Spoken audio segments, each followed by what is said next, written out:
जय Hind plus two board परीक्षा इतिहास विषय एक इम्पोर्टाट लंग क्वेश्चन को आज भिडियो आम आलोचना करवा जहाँकि तुम मानकर आसंता परीक्षा आसबार संभाव्यता बहुत अधिका अच्छी। तो प्रश्न रही कौन जे श्री चैतन्य जीवनी और नीतिवाणी वर्णना कर एवं आउ गोटे प्रश्न अच्छी ताकू आम आलोचना करवा। तो इम्पोर्टाट अच्छी तुम मैंने परीक्षा पूर्वर निहाती रूपे ये प्रश्नटी को थे देखीदेकी जाओ।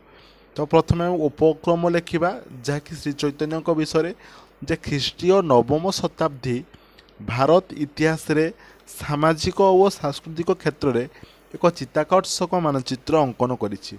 यार मूल कारण है दक्षिण भारत में भक्ति आंदोलन आयमारंभ होइथिला शंकराचार्य द्वारा।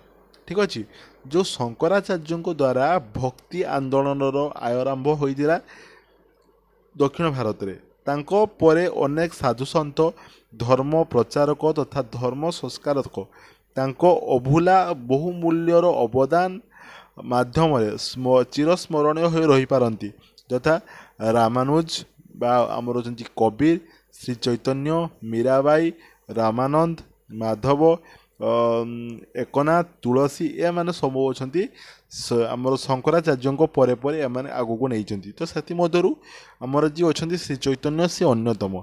तो भक्ति आंदोलन जड़े विशिष्ट सन्थ श्री चैतन्य 1486 मसीह पश्चिमबंगर नवद्वीपर एक कुलीन ब्राह्मण परिवार रे जन्मग्रहण करथिले।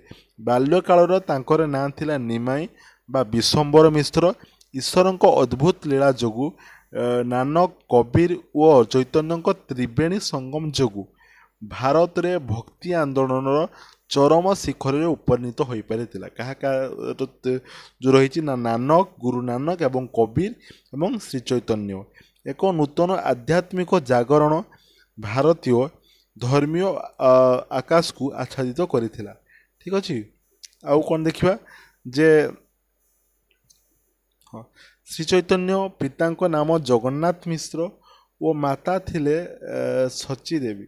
ठीक अच्छे, माता किए थिले हाँ माता थिले सची देवी एवं हाँ संस्कृत रे जड़े मेधावी छात्र निमाई उत्तम ज्ञान लाभ कला परे लक्ष्मी देवी को विवाह करते। अर्थात तांकर स्त्री नाम कौन थिला लक्ष्मी देवी। मात्र संसार प्रति तांकर वैराग्य भाव रहिला। 22 वर्ष बयस निमाई गया जाई थिले पिंडदान करिया पई।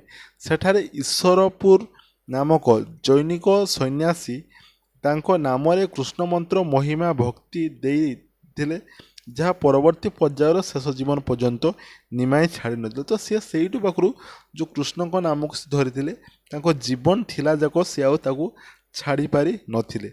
जड़े प्रगाढ़ कृष्ण भक्त हैला परे 1510 ख्रीष्टाब्द निमाई गृहत्याग कले।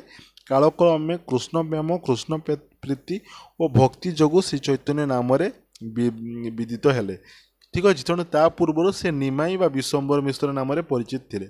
मथुरा द्वारिका वृंदावन इत्यादि भ्रमण पर 1516 ख्रीष्टाब्द श्रीक्षेत्र पुरी धाम पहुँची एवं पुरी रे जीवन दीप लिभिबा पर्यंत वैष्णव धर्म तथा कृष्ण प्रेमर महिमा प्रचार करते। 1533 ख्रीष्टाब्द श्री चैतन्य यह लीला सांग कले।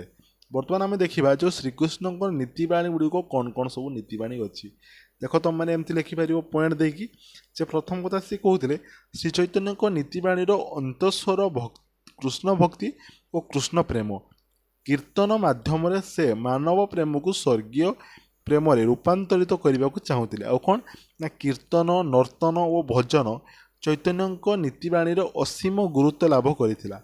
राधाकृष्ण तत्व तांको नीतिवाणी मूल तत्व मनीष जीवन में गुरु सानिध्य को से ग्रहण करथिले। आ कौन थिला ना कृष्ण भक्ति सह कृष्ण प्रेम उपरे चैतन्य प्राधान्य देइथिले। आत्मसमर्पण तांको भक्तिर विशिष्ट अंश। समाज संस्कार हेउची श्री चैतन्य नीतिवाणी अन्यतम प्रमुख अंश। सत्य और अहिंसार मार्ग तांको नीतिवाणी दुईटी चक जहाँ तांको खूब लोकप्रिय करथिला। बुझीला। तो जदि आमे देखिबा ताले कौन थिला ना सत्य और अहिंसा से मार्ग से चलुथिले। तेणु तांकर सेटा दुईटा तांकर चक तांकर जीवन रथरे ତାହା ଚକ ସଦୃଶ ଥିଲା। ଯଦି ଆମେ ବର୍ତ୍ତମାନ ତାଙ୍କ ବିଷୟରେ ଉପସଂହାର ଲେଖିବା ତାହେଲେ କ'ଣ ଲେଖିବା ନା ଉପରୋକ୍ତ ଆଲୋଚନାରୁ ଜଣାପଡ଼େ ଯେ ଶ୍ରୀ ଚୈତନ୍ୟ ଅନ୍ୟାନ୍ୟ ସାଧୁ ସନ୍ତଙ୍କ ପରି ବହୁ ମୂଲ୍ୟବାନ ନୀତିବାଣୀ ପ୍ରଚାର କରିଥିଲେ। ରାଧାକୃଷ୍ଣ ତତ୍ତ୍ୱ କୀର୍ତ୍ତନ ଭଜନ ନର୍ତ୍ତନ ତାଙ୍କୁ ପ୍ରସିଦ୍ଧି ଆଣିଦେଇଥିଲା। ସେ କୀର୍ତ୍ତନ କଲାବେଳେ ଏତେ ମାତ୍ରାରେ ଭାବବିହ୍ୱଳ ହୋଇପଡ଼ୁଥିଲେ ଯେ ଜଗନ୍ନାଥ ମନ୍ଦିର ଭିତରେ ହିଁ ପ୍ରାଣତ୍ୟାଗ କରି ଜଗନ୍ନାଥଙ୍କ ସହିତ ଲୀନ ହୋଇଯାଇଥିଲେ। ଏମିତି ସୌଭାଗ୍ୟ କାହା ଭାଗ୍ୟରେ ଜୁଟେ। ଠିକ୍ ଅଛି, ତ ଏ ଥିଲା ତାଙ୍କ ବିଷୟରେ। ଆଉ ଗୋଟେ ପ୍ରଶ୍ନ ପଡ଼ିପାରେ ସୁଫି ଆନ୍ଦୋଳନ ବିଷୟରେ। ଠିକ୍ ଅଛି, ତ ସୁଫି ଆନ୍ଦୋଳନ ବିଷୟରେ ତୁମମାନଙ୍କୁ ପ୍ରଶ୍ନ ଆସିପାରେ, ଯେଉଁ ଆମ ଇସଲାମ ଧର୍ମର ଆନ୍ଦୋଳନ ହୋଇଥିଲା, ତ ସେଇ ବିଷୟରେ ମଧ୍ୟ ପ୍ରଶ୍ନ ପଡ଼ିପାରେ। ତ ଏଇ ପ୍ରଶ୍ନଟିକୁ ମଧ୍ୟ ତୁମମାନଙ୍କୁ ଇମ୍ପୋର୍ଟାଣ୍ଟ ଦେବା ପାଇଁ ପଡ଼ିବ। ଏଇ ପ୍ରଶ୍ନକୁ ଦେଖିବା ପାଇଁ ମଧ୍ୟ ପଡ଼ିବ, ଯାହାର ସ୍କ୍ରିନସଟ୍ କି ତୁମମାନେ ନେଇଯାଇପାର। କାହିଁକିନା ଯଦି ମୁଁ ବର୍ତ୍ତମାନ ପଢ଼ିକି ଶୁଣେଇବି ତୁମମାନଙ୍କୁ ବହୁତ ସାରା ଲମ୍ବା ହେଇଯିବ ଭିଡ଼ିଓ। ନେକ୍ସଟ ଆଉ ଗୋଟେ ଭିଡ଼ିଓ ଆସିବ, ସେଇ ଭିଡ଼ିଓରେ ଆମେ ଆଉ କିଛି ପ୍ରଶ୍ନକୁ ଆଲୋଚନା କରିବା। ତ ସେ ପର୍ଯ୍ୟନ୍ତ ଚ୍ୟାନେଲଟିକୁ ସବସ୍କ୍ରାଇବ୍ କରିଦେଇକି ଅଲ୍ ନୋଟିଫିକେସନଟିକୁ ପ୍ରେସ୍ କରିଦେଇଥିବେ।